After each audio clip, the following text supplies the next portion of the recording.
welcome to the Guiding Eye Ministries International under the leadership of Bishop S.A. Rowe.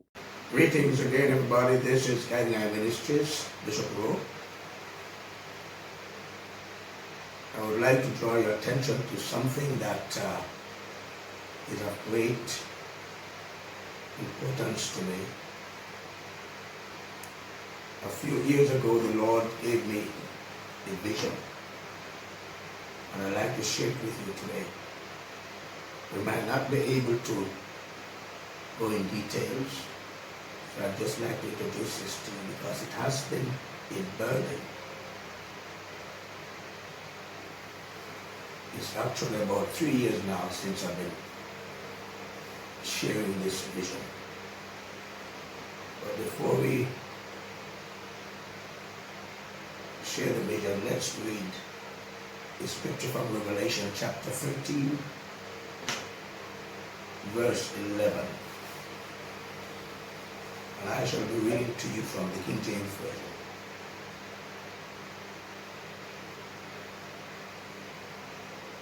And I beheld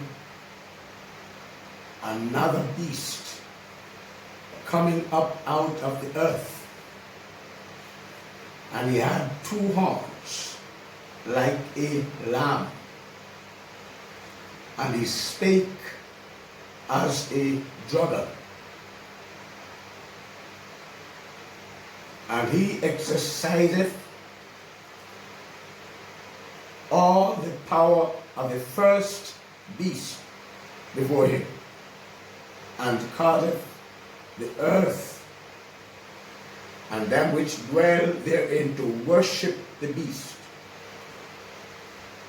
whose deadly wound was healed. Beloved, approximately 3 years ago, I had a vision. And in this vision, I saw a great dragon on the earth, but the earth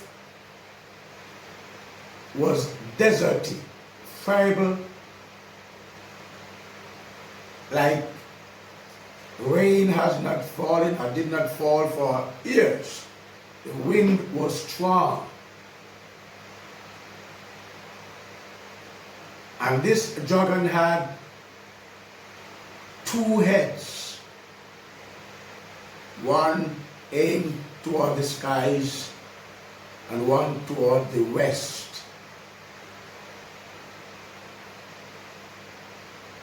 Along with this dragon, I saw 3 horses, one pale, the next one black, and the next red. I also saw 2 dogs, one black and the other brown. One of the dogs, I think it was the brown one, came and started to speak to me like a man. But I refused to listen to the dog. I put my 2 fingers in my ears and went flat on my belly, so as not to even look at the dog. I'll give it my attention. I'll even listen to it. But I could get a clear understanding what the dog was saying to me, because it was speaking in a man's voice. It was saying to me that I should deny Christ, defy him, profane his name, and I should worship the dragon. And I was so intense, I was so aggravated, I was so hurt. My righteous indignation started to get the better of me.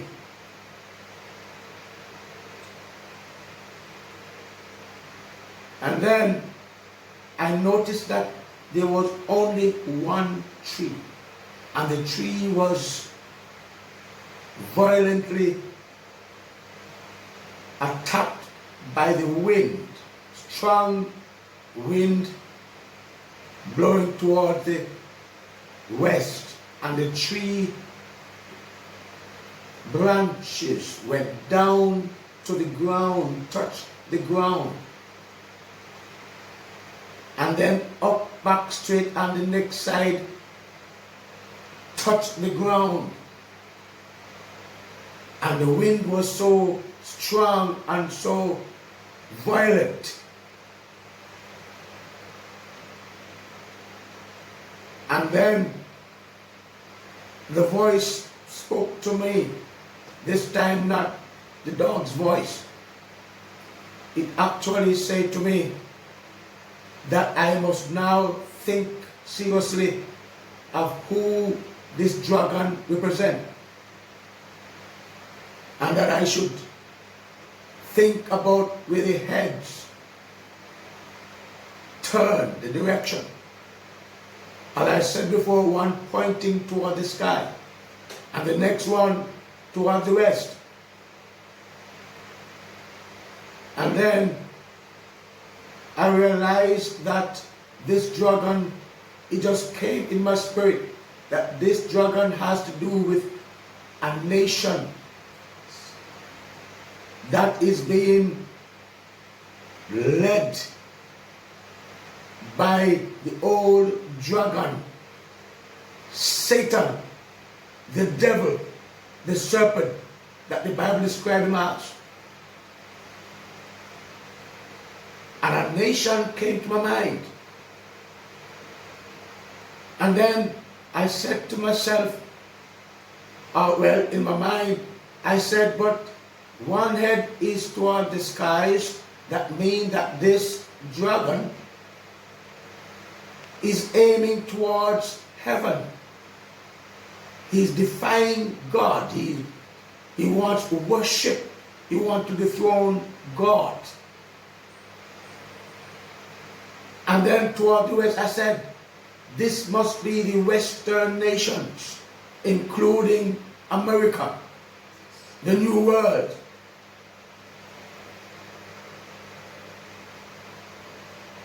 And all those in the New World, including the Caribbean. And then I said to myself,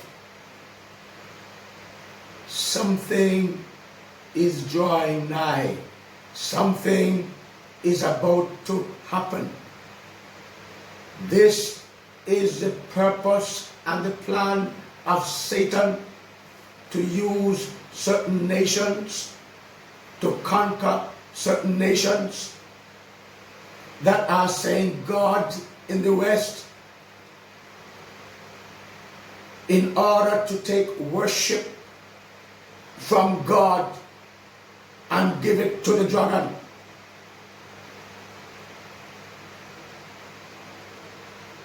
So let's read this scripture now, which is very close to that vision. It is Revelation chapter 13.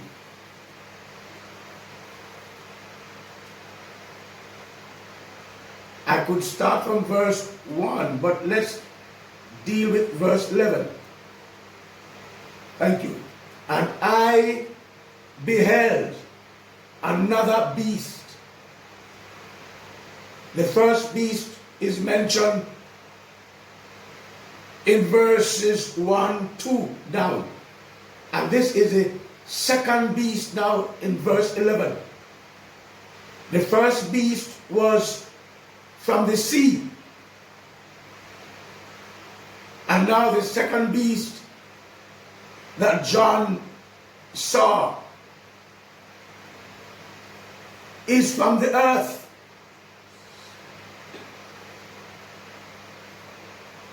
And way back in the Old Testament, the Lord would teach us about these symbolism, our symbols.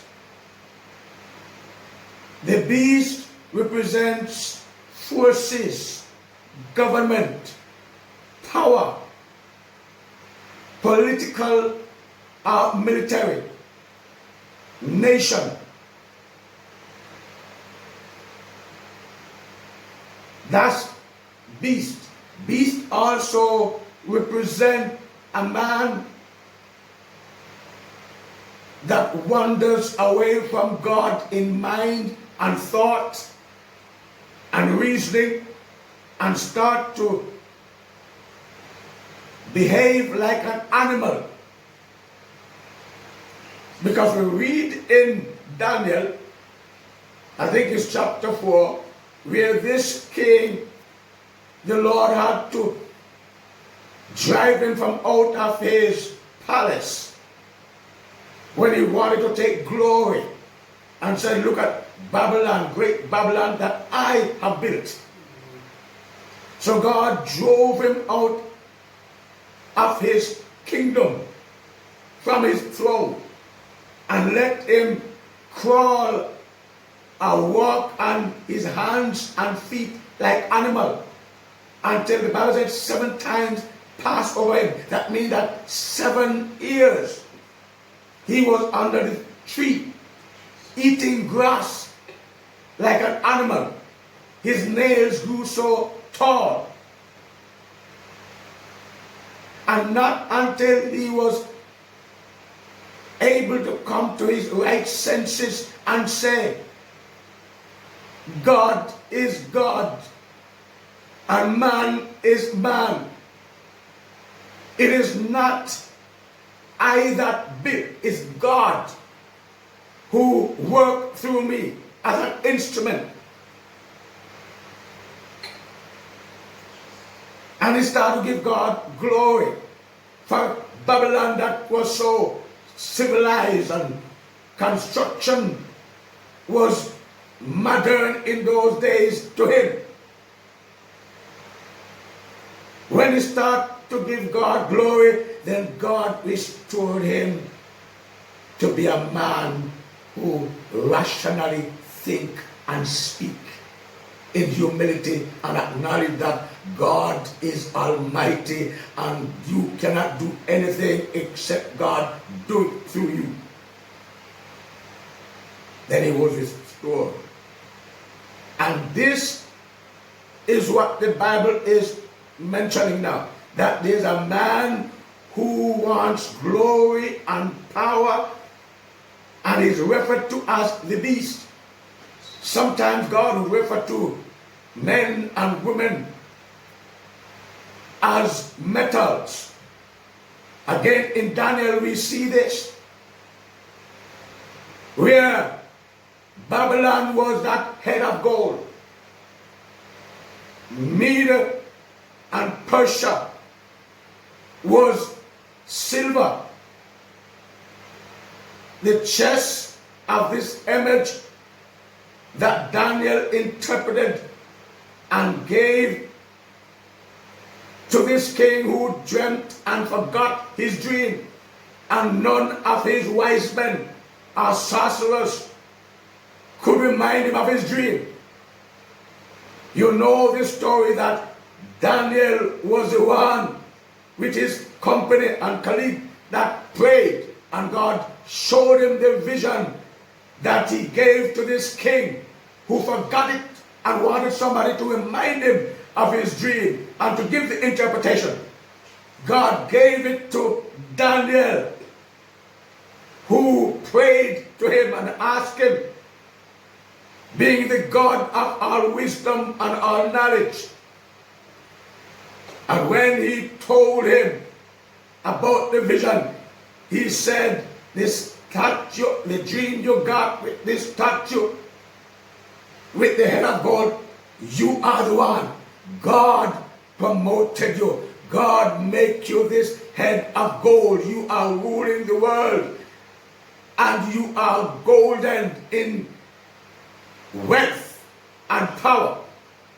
And the breast with the two hands, God said that these two nations, Mede and Persia, which is Iran right now, they are going to be weaker in power and value, but they will be coming after you. And then from the belly, the loin, and the thigh was a branch which represents the Grecians, or the Greeks. And then the feet represents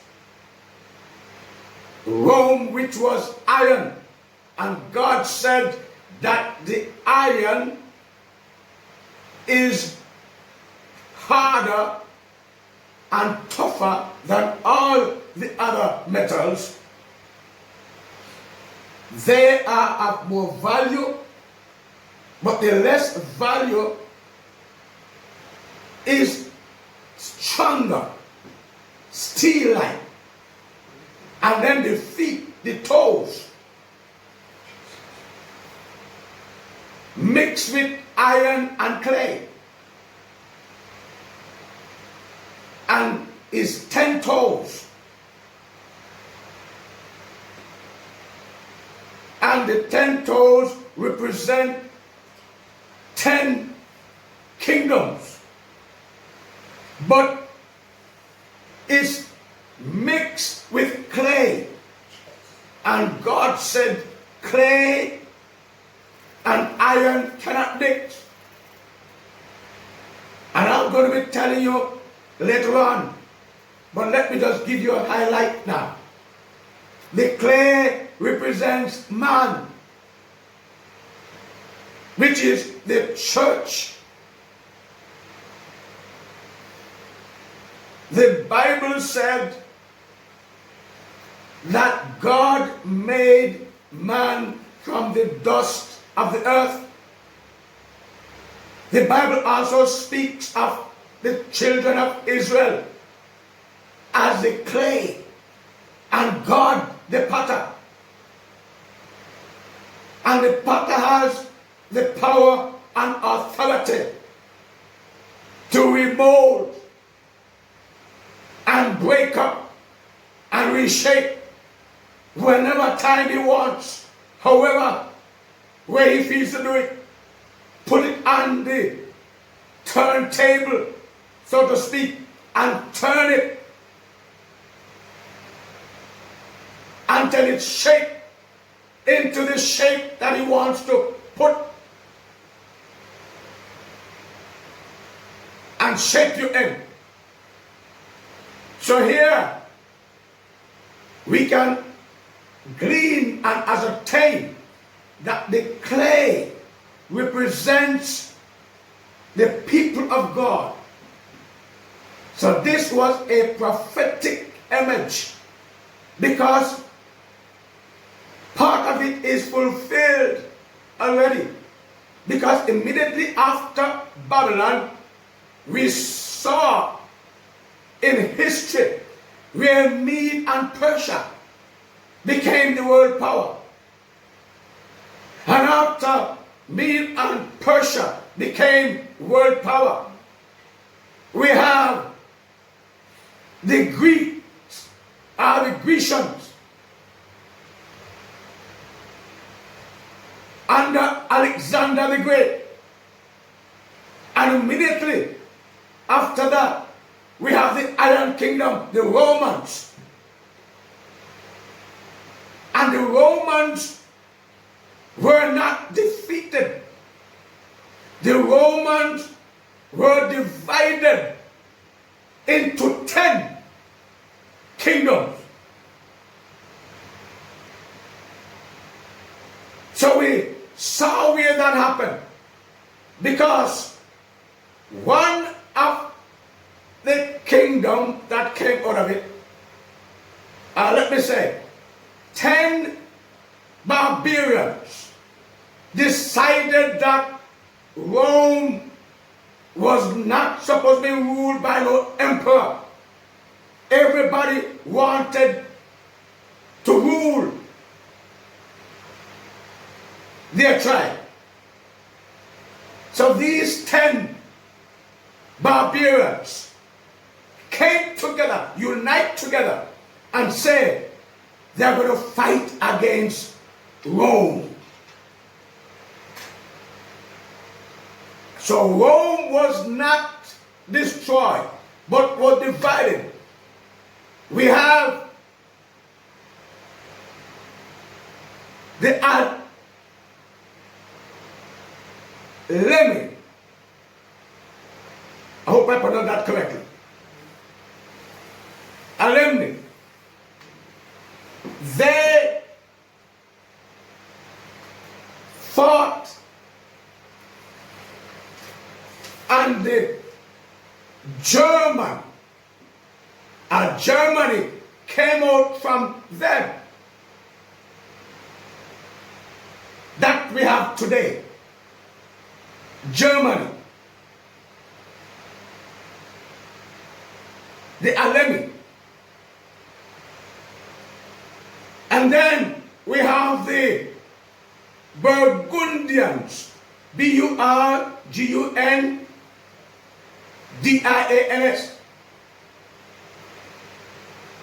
Those are the Swiss people.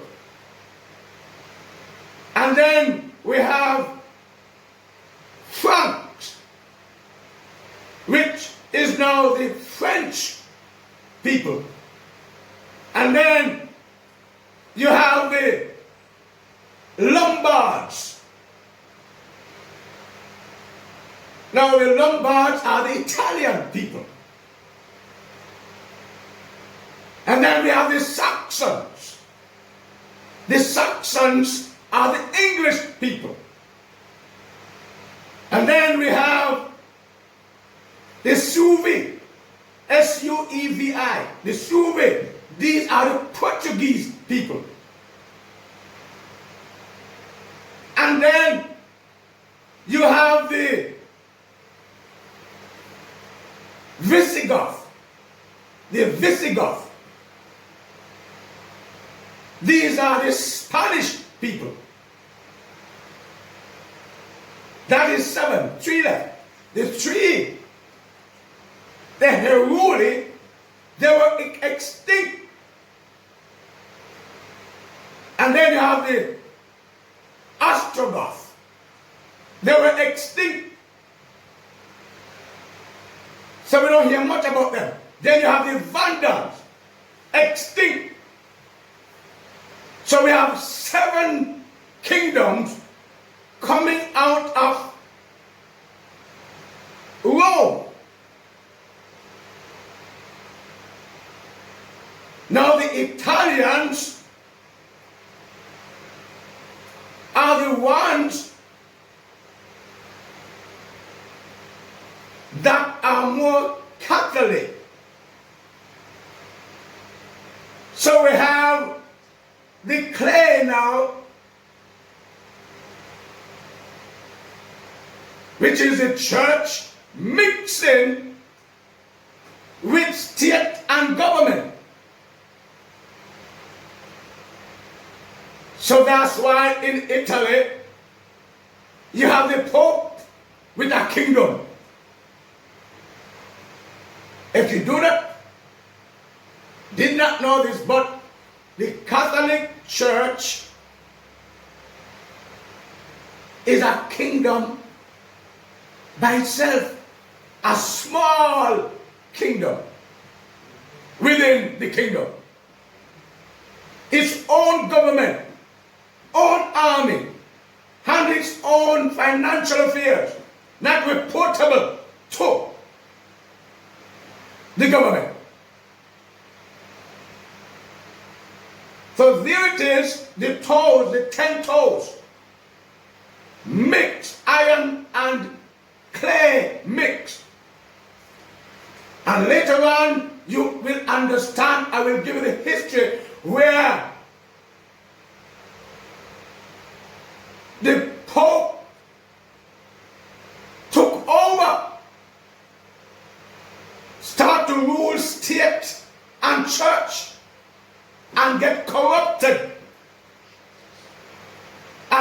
said, iron and clay cannot mix. They don't hold together. The adhesiveness, the cohesion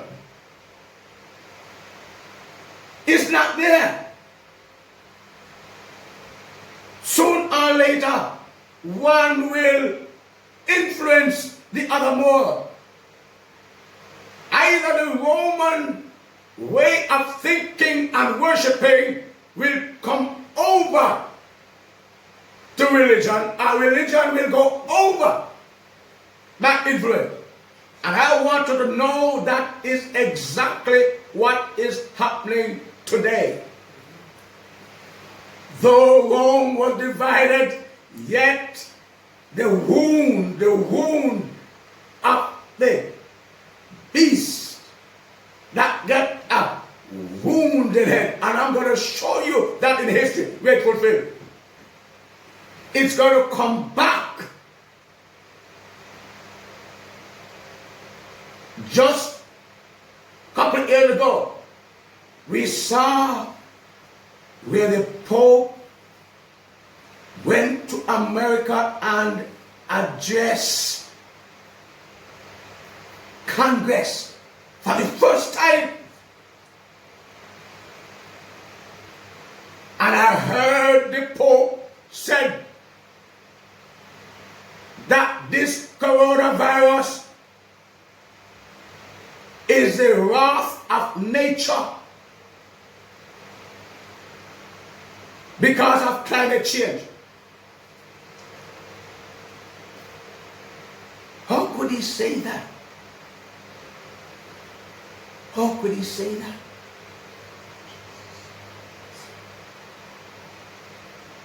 Anyway, that's for next time. That's his opinion. I'm glad he never said God said. So today, I want to talk to you concerning this second beast, because that first beast, it came up out of the sea. When you think of sea, you're thinking of a vastly populated area. Because the Bible said that men will increase and multiply and be like the waters of the sea. A place that is sparsely populated, that can be described as the earth. But where you have many people, like water, like cloud, like sun, is described as sea. But this one in verse 11 is saying that this beast is from the earth. And he had 2 horns, like a lamb. Beast with 2 horns. Horns represent king, or it can be kingdom. The horn of the unicorn the Bible speaks of. Because we will see in this same chapter where the Bible said the horn, the 10 horns, had 10 crowns. And the head, the 7 heads, had blasphemy written on them. So we can see where the Bible is actually saying that that which is wearing crown must be man. So I have never seen crown on horn. Horn don't wear crown, his head wear crown.